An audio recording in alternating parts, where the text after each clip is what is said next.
are 3 different unique and delicious copycat hot dog sauce and topper recipes. These are some of my most popular videos, and you will see why. Let me know which one is your favorite by taking the poll in the upper right corner and leave a comment below. Enjoy! You will be surprised how easy this recipe is to make. This copycat recipe was developed from the original Coney Island hot dog sauce recipe. Once you make it, you won't eat another hot dog without this sauce. It is really good. The original Coney Island meat sauce is very fine, and the secret to getting the fine texture is mixing the meat and the cold water first. I used this technique also in my Greek hot dog sauce, and the recipes are very similar, but a little different. If you have a chance, please check out that video. I will leave a link here and also in the Show More section below this video.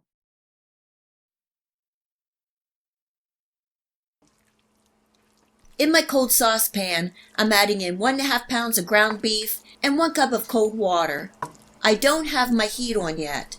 I'm mixing the meat and water so the granules in the meat separate and it becomes one pink mess. This is 1/3 cup of ketchup, and you can also use tomato sauce, giving that a quick mix. I'm adding in 1/2 cup of very finely diced onion, 1 tablespoon of mustard, 2 finely minced cloves of garlic, 1 tablespoon of Worcestershire sauce, 2 teaspoons of brown sugar, 2 nice tablespoons of chili powder, 1 teaspoon of cumin, 1/2 teaspoon of celery salt, a little sprinkle of cayenne pepper for that background heat, and finally a little salt and black pepper. I'm adding just a little more water and mixing well. It does look like a hot mess right now, but trust me, it will all come together and be delicious.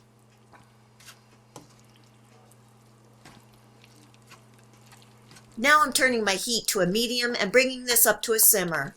This is going to simmer on low and cook for 1 to 1.5 hours, occasionally stirring. The liquid will reduce and the sauce will thicken. You may need to add more water along the way, depending on the consistency that you like. You want the sauce rather thick so it lays on the hot dog.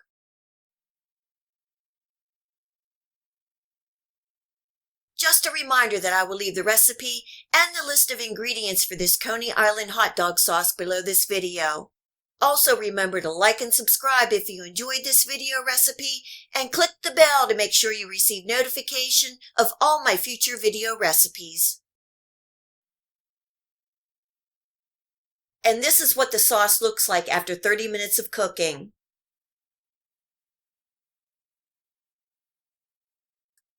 And this is the sauce after 1 hour of cooking. And this is how we like it. I'm tasting for any salt or seasonings before I take it off the heat. For the hot dogs, I'm using all beef and going old school and boiling in water. And don't forget to steam the hot dog rolls in the oven or microwave. This copycat Coney Island hot dog sauce really freezes well. When grilling in the summertime, it's nice to pull out a container of this meat sauce and surprise everyone. And by the way, it's also good on hamburgers and French fries. I really enjoy the fine texture meat sauce and the nice balance of spices. You can even taste the kick of heat in the background. Tonight I'm topping the hot dogs with the copycat Coney Island sauce, mustard, and onions. You can also top with a little cheese if you like. I hope you give this copycat Coney Island hot dog meat sauce a try and enjoy.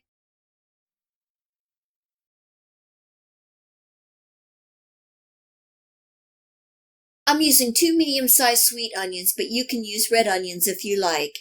I'm making thin slices, but you can chop them and dice them any way you wish. In a pan on medium heat, I'm adding in some olive oil, the onions, and a little salt to help sweat them down.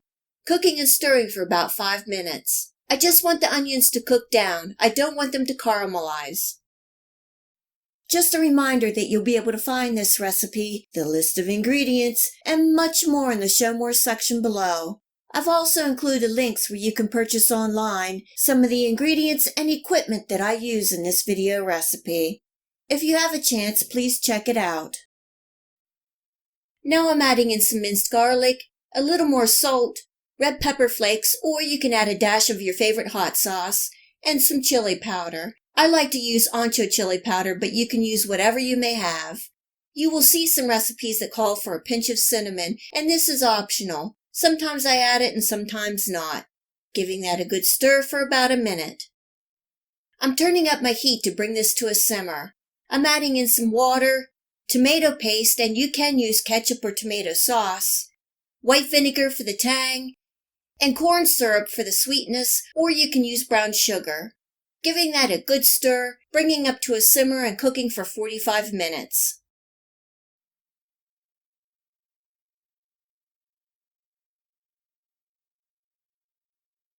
This is what it looks like after 20 minutes. You can see the liquid is reduced and it is forming a nice sauce. It's been 45 minutes and the liquid is reduced even more. The sauce is thickened, but I want to tighten it up a little bit more so the sauce lays on the hot dogs. I'm adding a cornstarch and water slurry a little at a time to get the consistency that I want. Then I'm going to cook for an additional 5 to 7 minutes and remove from the heat. The sauce will continue to thicken as it cools. You can eat this red onion sauce hot or cold.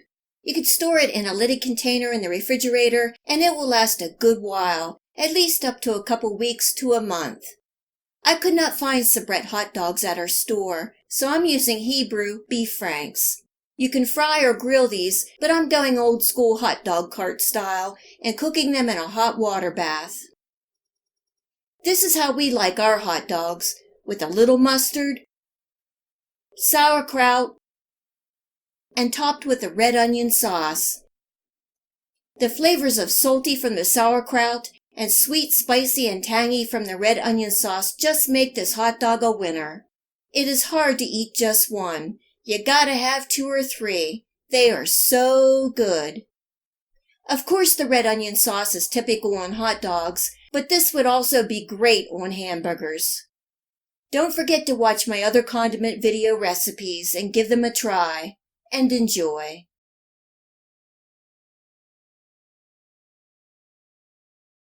If you are looking for something different to top off your burgers and hot dogs, this is the relish for you. It is a mustard base and it is tangy, sweet, and spicy.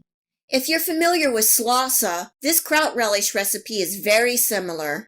I may try and make an actual copycat Slawsa recipe in the future.